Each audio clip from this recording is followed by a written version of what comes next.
怪他来了，太可怕了！外公，我不想走了。爸，我的猎物在哪儿啊？圣灵教是越来越嚣张，没想到会是你。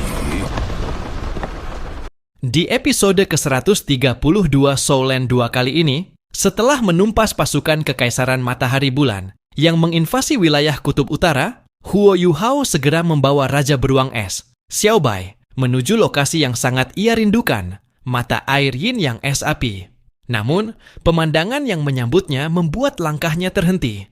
Tempat yang dulu bagaikan surga tersembunyi, kini berubah menjadi kekacauan. Tanah di sekitar mata air porak-poranda. Banyak tanaman obat langka yang pernah tumbuh subur selama ratusan hingga ribuan tahun hilang tanpa jejak, meninggalkan tanah gersang yang terbuka. Hanya inti pusaran es api, serta beberapa rumput abadi tingkat dewa di tengah lembah yang masih bertahan. Selebihnya, seluruh lembah tampak seperti baru saja dilanda bencana.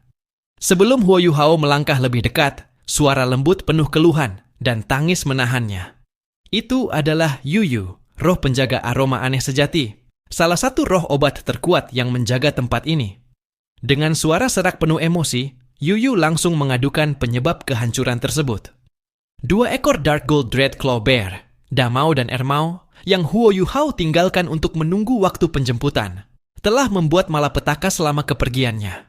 Menurut Yuyu, 2 beruang raksasa itu seperti 2 lubang tak berdasar yang tidak pernah merasa kenyang.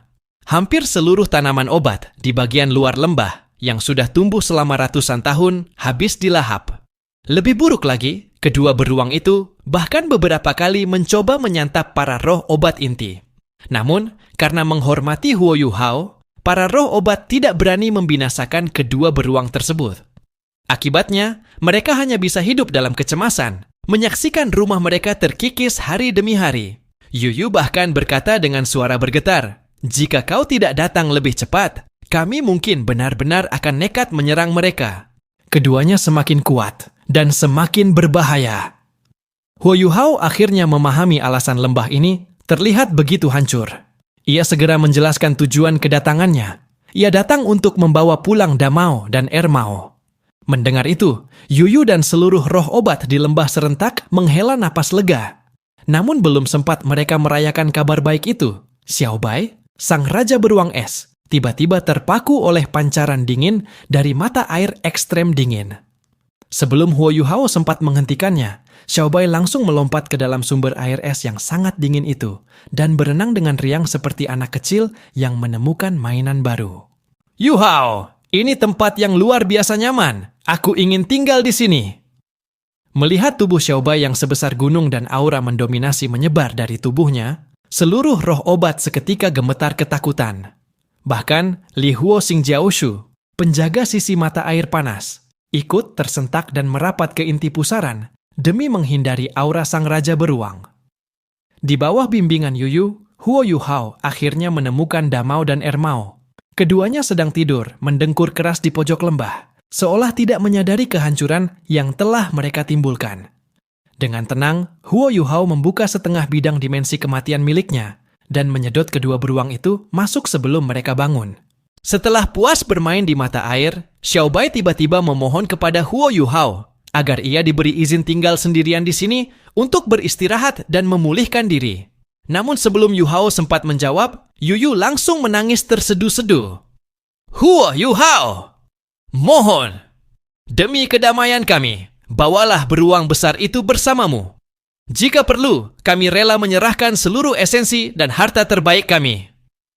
Tidak lama kemudian, seluruh roh obat ikut berbondong-bondong membawa persembahan.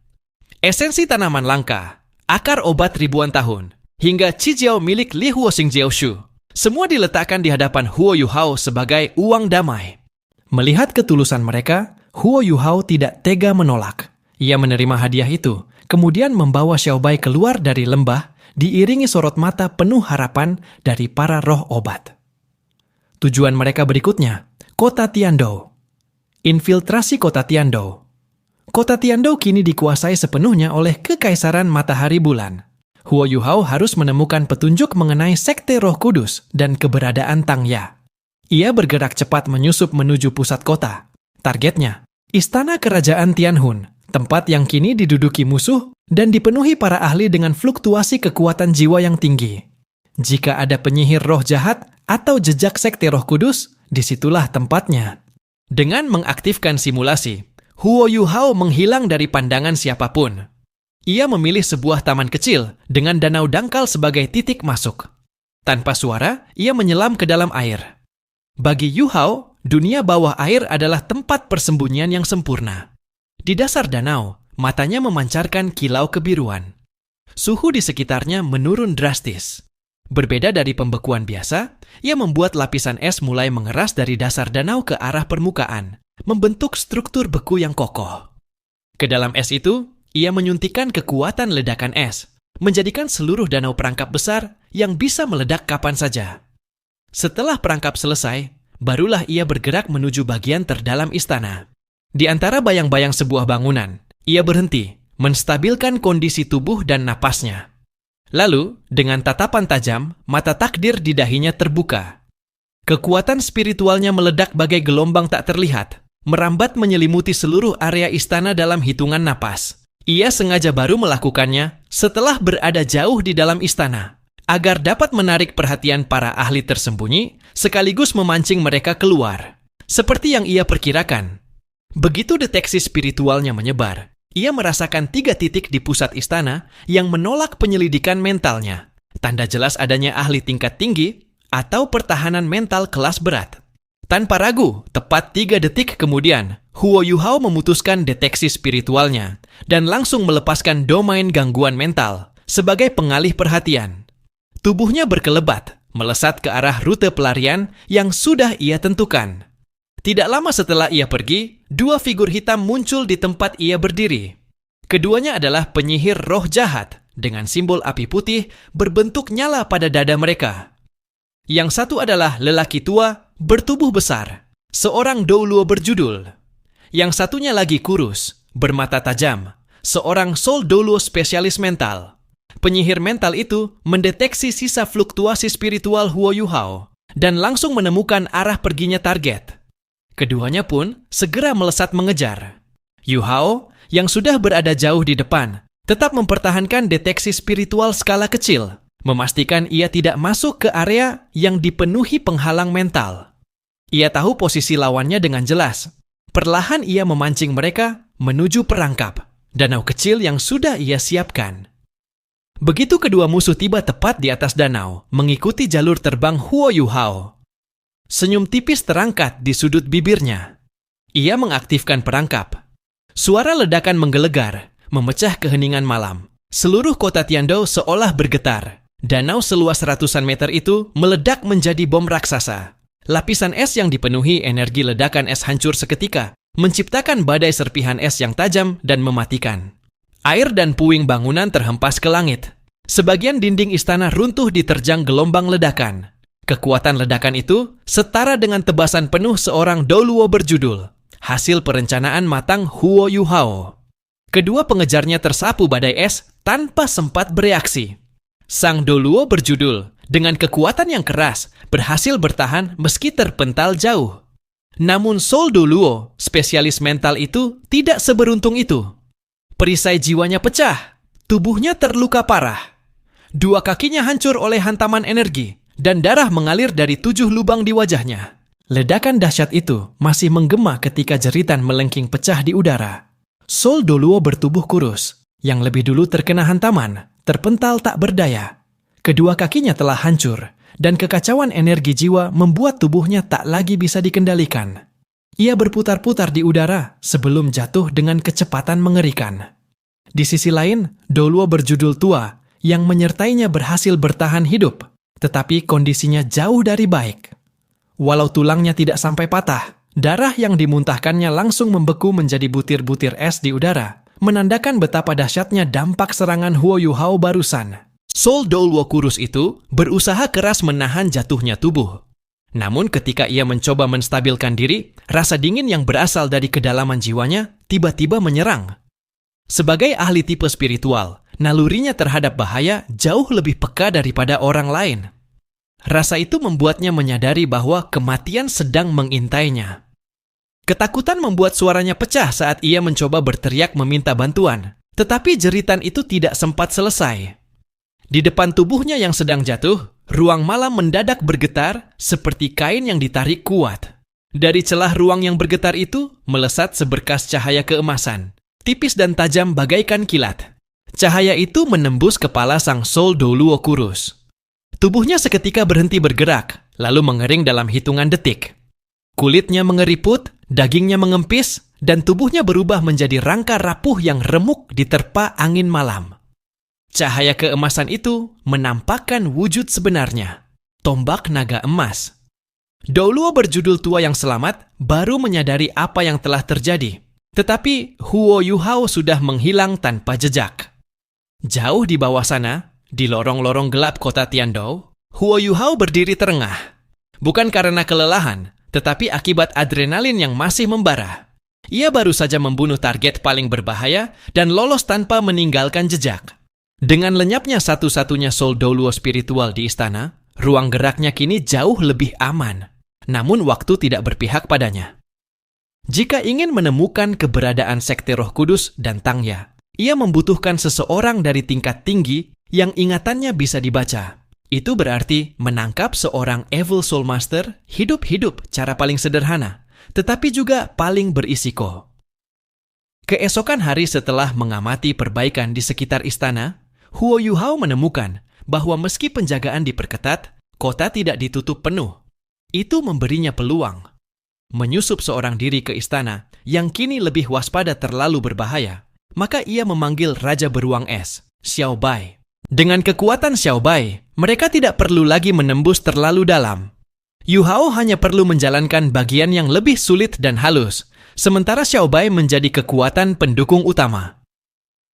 2 hari kemudian, saat senja turun, Huo Yuhao duduk di sebuah restoran kecil dekat istana. Penampilannya terlihat santai, seolah sedang menikmati makan malam. Namun itu hanya kedok. Pada saat yang sama, kembaran simulasi tubuhnya menyusup dari sisi istana, melintasi dinding dengan tenang. Kali ini ia tidak menggunakan deteksi spiritual dalam skala besar. Setiap langkahnya presisi dan hati-hati. Namun saat ia mendekati area pusat istana, perubahan tiba-tiba terjadi. Angin menggulung dari langit tanpa peringatan. Dalam hitungan detik, salju turun dari udara kosong. Badai itu tak menyentuh kota, hanya mencengkeram istana dengan kekuatan menakutkan. Salju tajam seperti bilah es, terbawa angin sedingin kematian, memotong apapun yang disentuhnya. Para penjaga yang tidak siap langsung diterpa badai dan terluka parah. Beberapa Soul Master yang mencoba terbang tertiup mundur dan terjatuh keras. Istana berubah menjadi kekacauan. Di tengah badai, 3 sosok muncul di puncak atap tertinggi. Salah satunya adalah Douluo berjudul tua, yang pernah dihadapi Huo Yuhao. 2 lainnya memancarkan aura yang tak kalah kuat, dan di antara mereka, sosok yang berdiri di tengah memancarkan tekanan yang lebih berbahaya daripada keduanya. Langkah pertama tadi memang tampak sederhana, tetapi begitu detail yang samar-samar tersingkap. Wujudnya menjadi jelas. Sosok itu ternyata adalah seseorang yang sangat dikenal oleh Huo Yuhao. Jing Hongchen, kepala pavilion Mingde. Kini ia berada di kota Tiandou sebagai wali kota, ditugaskan langsung oleh Su Tianan. Di sisinya berdiri seorang Douluo berjudul, dari kubu pengendali jiwa jahat, pemilik gelar mimpi gelap. Salah satu tokoh penting dari Sekte Roh Kudus yang ditempatkan di kota ini sebagai wakil wali kota. Ia menguasai kemampuan ilusi yang aneh, berbahaya, dan nyaris tidak dapat ditangkal. Jing Hongchen dapat langsung memastikan bahwa badai salju yang tiba-tiba muncul ini bukan berasal dari alat-alat peralatan jiwa. Pada tingkat kekuatan seperti itu, setidaknya ada satu super Douluo yang terlibat. Ia pun memenuhi permintaan mimpi gelap Douluo, terbang naik ke langit untuk memeriksa penyebabnya secara langsung. Sementara itu, mimpi gelap Douluo dan satu Douluo berjudul lain tetap berjaga untuk mengendalikan situasi di daratan. Huo Yuhao mengamati semuanya dengan tenang dari tempat persembunyiannya. Ia tahu betul bahwa badai salju itu adalah hasil karya Xiao Bai, Raja Beruang Es. Sesuai rencana, Xiao Bai terbang dari ketinggian jauh di luar jangkauan deteksi alat-alat Sun Moon Empire, lalu menciptakan badai es yang secara tepat melingkupi wilayah istana. Tujuannya bukan untuk membunuh, melainkan membuat kekacauan besar dan menurunkan suhu secara ekstrem, sekaligus mengacaukan komunikasi serta deteksi. Semua itu dilakukan agar operasi rahasia Yu Hao dapat berlangsung sempurna. Namun, tepat ketika segala rencana tampak berjalan mulus, situasi berubah drastis. Sebuah keheningan mutlak mendadak menyelimuti Yu Hao, seolah dunia ditarik masuk ke dalam ruang kosong tanpa suara. Dari segala arah, tekanan spiritual yang kuat dan tak terlukiskan merayap masuk, menghimpit kesadarannya hingga tubuhnya kaku seketika. Keringat dingin mengalir di dahinya. Ini adalah tekanan mental yang begitu kuat, hampir seperti kekuatan absolut yang ingin meremukkan jiwanya. Di tengah kesunyian itu, terdengar langkah kaki. Hanya satu orang. Satu suara langkah yang seakan bergema dalam kehampaan. Sebuah bayangan bergerak dari ujung jalan, mendekat perlahan. Ketika wajah orang itu terlihat jelas, jantung Huo Yu Hao seketika tenggelam. Yang muncul bukanlah sosok biasa, melainkan Long Xiaoyao, naga suci kegelapan, salah satu dari 2 ekstrim duluo terkuat di dunia, sekaligus sosok yang kedudukannya setara dengan guru Yu Hao yang telah tiada, Mu En. Ia, tokoh dengan kekuatan puncak dunia, muncul di kota Tiandou, dan jelas sekali tujuannya adalah Huo Yu Hao. Long Xiaoyao berbicara dengan nada tenang, bahkan sedikit seperti seorang tetua yang memandang junior berbakat. Ia mengakui Yu Hao, memuji betapa cepatnya ia berkembang. Namun bagi Yu Hao, kata-kata itu terdengar dingin dan jauh dari ketulusan. Ia langsung menegur Long Xiaoyao tanpa sungkan, menyalahkannya karena berpihak pada sekte Roh Kudus, membantu para pembunuh yang merusak dunia, bahkan menyinggung kekejaman Death God dulu Ye Shishui yang membakar jiwanya demi kekuatan. Long Xiaoyao tidak marah, hanya ada kesedihan samar di matanya. Ia mengakui segalanya dan dengan lirih berkata bahwa ia tidak bisa kembali lagi karena semua tindakannya dilakukan demi Ye Shishui. Ia bahkan berharap setelah Sun Moon Empire menyatukan benua, sebuah tatanan baru bisa tercipta. Yu Hao tahu kata-kata itu mustahil mengubah apapun. Orang di hadapannya bukan hanya terlalu kuat, melainkan juga sudah tenggelam dalam tekad yang tak bisa digoyahkan. Dengan hati-hati, ia mulai berharap pada satu-satunya kartu penyelamatnya. Sisik kebal dari Beast God. Ditian yang ada di tubuhnya. Peninggalan yang bisa menyelamatkannya dalam bahaya absolut. Namun Long Xiaoyao seperti bisa membaca isi pikirannya. Ia memandang Yu Hao dengan tenang dan berkata bahwa mengandalkan perlindungan Beast God pun tidak akan mengubah apapun. Sebelum Yu Hao sempat bereaksi, Long Xiaoyao mengulurkan tangan ke samping, meraih sesuatu ke arah atap sebuah bangunan. Gerakannya tampak sederhana, tetapi kekuatan yang muncul seperti merobek udara. Sebuah bayangan meluncur jatuh dari atap, terseret oleh kekuatan tak terlihat, dan terhempas tepat ke dekat Yu Hao. Ketika Yu Hao melihat wajah orang itu, seluruh tubuhnya menegang seketika. Wajah itu identik dengan Dong Er, wajah Tang Wutong. Tanpa diketahui Yu Hao, Tang Wutong juga datang ke kota Tiandou. Ia bersembunyi selama ini, dan baru sekarang paksa diseret keluar. Wutong menjelaskan dengan cepat bahwa ia datang mengikuti perintah kakak senior untuk mencari Yu Hao dan membawanya kembali. Berdasarkan analisis mereka, jejak yang mengarah pada kota Tiandou membuatnya yakin Yu Hao sedang melakukan sesuatu di sana. Ketika istana meledak, ia segera mencari Yu Hao dan terus mengamati dari kejauhan, sampai tertangkap oleh Long Xiaoyao. Ketika Yu Hao bertanya mengapa ia tidak melarikan diri, Wutong hanya menggeleng pelan. Dalam detik pertama Long Xiaoyao muncul, ia sudah tahu bahwa tidak ada tempat di dunia ini di mana ia bisa bersembunyi darinya. Ketegasannya di tengah ancaman semengerikan itu, entah bagaimana, membuat hati Yu Hao yang kacau menjadi sedikit tenang. Long Xiaoyao memandangi keduanya dengan datar. Ia berkata bahwa dengan Wutong di sisi Yu Hao, kemungkinan Yu Hao menggunakan perlindungan Beast God semakin kecil. Tanpa memberi kesempatan lebih, ia mengibaskan tangannya. Kekuatan dari seorang ekstrim Doluo benar-benar tidak dapat dilawan. Dalam sekejap, Yu Hao dan Wutong merasakan tubuh mereka terkunci, tidak dapat bergerak sama sekali. Ruang di sekeliling mereka bergetar, seolah dipelintir oleh kekuatan yang dapat memutuskan dunia. Dalam satu helaan napas, keduanya menghilang dari tempat itu.